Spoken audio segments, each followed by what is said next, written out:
the guy with his father, Deion Sanders, as his coach. This is the first time that he has not been the guy with Deion Sanders not being his head coach. This has been a different situation. They're expecting him to respond today. But let's also keep in mind, from a big picture, like if he goes out and plays well today, he'll have the chance to continue on, because you're not going to take a quarterback that wins and plays well and put him on the bench. They've already gotten their look at Dillon Gabriel. Now they get the chance to see Shedeur Sanders. And let's also keep in mind, over the big picture, when the Cleveland Browns took these two quarterbacks, they didn't take a quarterback high. They traded their pick and got 2 first-round draft picks, in which most people believe they'll be back in the quarterback market in 2026. This was their chance this season to take a look at both their rookie quarterbacks in the event that they could hit on one of them. They've seen what they have in Dillon Gabriel, and now today is their chance to see what they have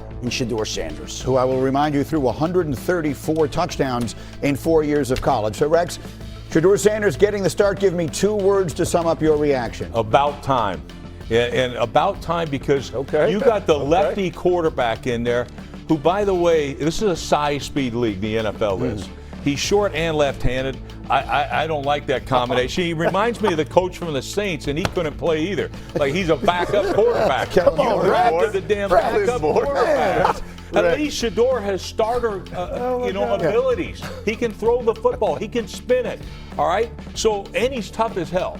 Like, those are the 2 qualities I loved about Shedeur coming out. Now, look, I don't love everything about Shedeur, all right? No question about it. I hated the fact that he's sitting over there, thinks he's the man, all right? That's great. You know, Ray Robinson used to say, you got to think you're a champion when nobody else does. Well, he certainly has that. But don't disrespect the game either. And to me, I thought last week when he's sitting there on the sideline like this, like it was the 7th game of the World Series, when a superstar, a real superstar, a first ballot Hall of Fame quarterback plays your position, is out there looking for you, you ought to be looking for him. It ain't always about you. So to me, look, get it? It's a chance to play here. Lamar was looking for the guy and all that. Grow up a little bit. I want to see this guy become a superstar. I absolutely do. I know he's got great touch on the deep ball. He's playing against a garbage defense. We saw what Dallas did last week. Alex, you were going to talk about that. Listen, and I don't care how well he spins it, Rex, unless he can deal with pressure this week. Unlike last week, he doesn't have a chance in this league. And again, that's what the Ravens did. Every single pass play last week was they brought pressure, and this guy didn't have an answer. And it wasn't just him, it was the entire offense. But this is a critical play in the game. It is 3rd and 5. There's a minute left. It is a 1-score game. And again, every single pass play, you see they bring pressure off the slot. And Shedeur throws a jump ball to a guy that none of us know. And again, a rule of thumb, I don't care if it's high school, college, or pro, is when you get pressure here off the slot, you throw into pressure. That is Jerry Jeudy wide open for a conversion and a huge play in this game. And instead, again, you throw this up in the back of the end zone.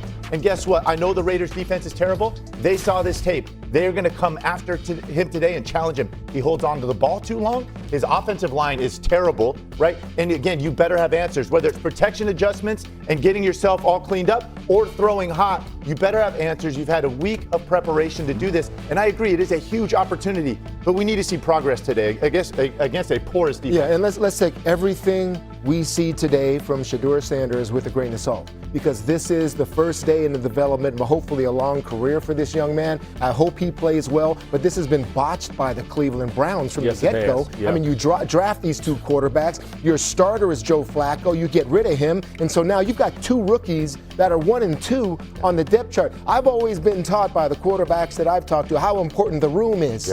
The quarterback room.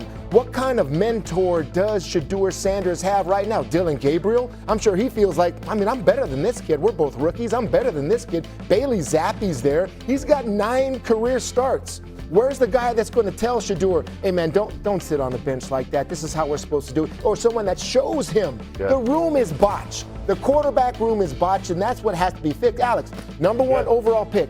What was your quarterback room like? Yeah, the moment I started, they traded away Tim Rattay, was the only veteran. The two QBs were Ken Dorsey and Cody Pickett, both young guys who had a combined 1 start. right? None of us knew. None of us knew How'd what that we year were go doing. for you? It was horrible. I spent hours in the film room by myself and had no idea what I was looking at. I didn't know what an NFL quarterback looked like. And you're exactly right. You learn as much from the guys in the room, from these veterans, and to have a guy like Joe Flacco in the room that you can.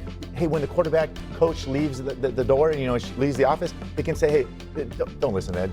Do this. Right? Yes, that's what I'm saying. When this happens, you throw it right there, right? Yeah. Like you do need that. And you've got these two developmental guys. I think that's also odd, right? These guys are only 2 rounds apart, 3rd and 5th round picks. They're both trying to figure out it. This is an awkward situation to say the least. Rex, those 2 words you used at about time. One thing about it, I was an underdog when I came out in '98, dropping all the way down to 21, and just seeing Shedeur Sanders coming out. Knew this man back before he was in high school, spent some time, and Schefter was just talking about his father and his presence in the league. I don't think what I saw last week and what we're going to see today has anything to do about who his father is. Last week, I don't think Shedeur Sanders planned on prepared himself throughout the week of preparation to go in there against a very tough Baltimore Ravens defense. So they threw him in the fire. It didn't look so good, Alex. But you heard what Coach Stefanski said. I seen a change in my quarterback. So now, Rex, your young quarterbacks, yes, we're going to see some mistakes. But I heard it from the head coach. He's seen some changes in his young quarterback. He has a week to prepare, going against a not so good Las Vegas Raiders defense. So today, what am I expecting to see? I'm expecting to see the offensive coordinator, Tommy Rees, being able to move the pocket with Shedeur Sanders, give him those easy throws. And I'm talking about the easy throws. I talk about quarterback's best friend, that's a tight end. He has Njoku and has a rookie in Fannin, and you showed Jared Judy. So he has playmakers out there. I just want to see if the coach and the offensive coordinator can put him in a great position to succeed with easy throws, getting the ball. Go ahead. No, the last thing that I think we have to remember in all this is that I can't get this out of my head. Shedeur Sanders telling the Baltimore Ravens not to draft him, right? Again, this was a situation where he would have been the only young quarterback learning from a Hall of Famer, right? In a much better situation when he got his opportunity. Instead, he chose this, right? To go to a place where they also drafted a guy 2 rounds ahead of you.